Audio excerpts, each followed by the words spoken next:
नमस्कार, मी वंशिता जाधव आणि आपण पाहताय स्वराज लाईव्ह। पडवी पठार गावातील शेतकऱ्यावर कोसळला दुःखाचा डोंगर। शेत नांगरणी करत असताना बैलाचा जागीच मृत्यू।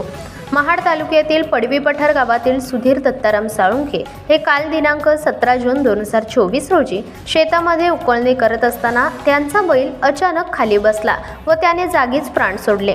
या घटनेमुळे शेतकरी हवालदिल झाल्याचे पाहायला मिळत आहे। सुधीर दत्ताराम साळुंखे यांच्यावर दुःखाचा डोंगर कोसळला आहे, तरी सदर शेतकऱ्याला प्रशासनाकडून मदत मिळावी अशी मागणी शेतकरी करत आहे। Bureau report, Swaraj live, Mahad. माझं नाव सुधीर दत्ताराम साळुंखे, मी शेतकरी। तर मी शेतामध्ये बैल धरले होते, तर बैल चालवतो मी बहुतेक अर्ध्या ह्यामध्ये आऊत धरलं होतं आणि नंतर मी बैल उभा केल्यानंतर मग मी साईडला उभा होतो त्यामुळं बैल अचानक खाली पडल्याबरोबर मी त्याला उठवायचा प्रयत्न केला, पण तो उठे ना आणि जागेवरच खलास झाला। काय नेमकं तुम्हाला कशामुळे काय वाटतं? मला तर शंका असं काय वाटत नाही की मी कशामुळे झाला तू, म्हणून मी त्याचा प्रयत्न केला, मी औषध पाणी करत होतो, पण काय उपयोग झाला नाही त्याचा। 2 मिनिटांमध्ये बैल खलास झाला।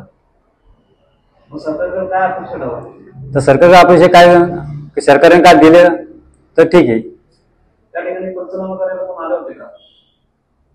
पंचनामाला सरपंच होते, तर सरपंच सांगितलं, तर सरपंचांनी त्यांना डॉक्टरांना फोन करून विचारलं, तर काल फोन लागले नाही त्यांचे, तर बघूया पुढे आता।